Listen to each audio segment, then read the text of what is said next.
take a minute to soak it all in, all the nature around us, the tree, the grass.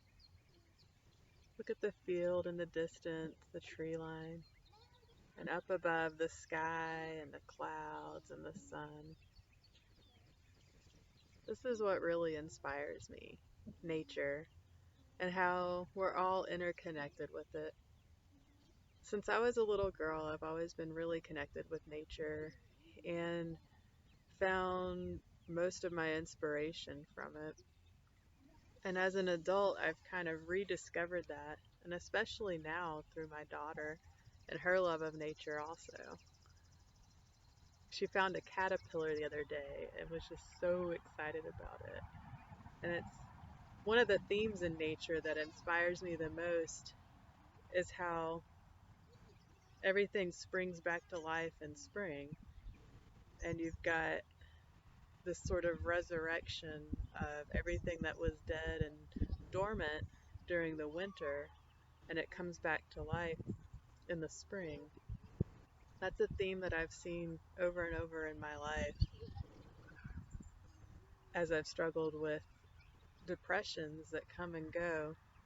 And no matter how dark things get, they always come back to life and get better. So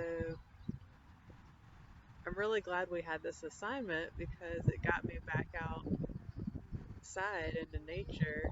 And sitting here in this spot has been really peaceful and accepting everything as part of nature. A leaf. Come here. So this is my other inspiration. Look at the camera. Can you say hi? You want to hold the leaf?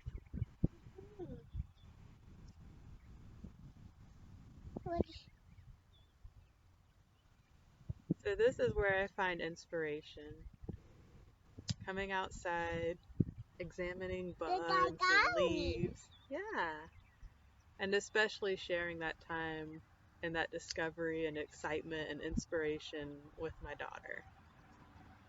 So may you be inspired by things as simple as a leaf or a caterpillar. And when things are dark, remember that spring always comes back.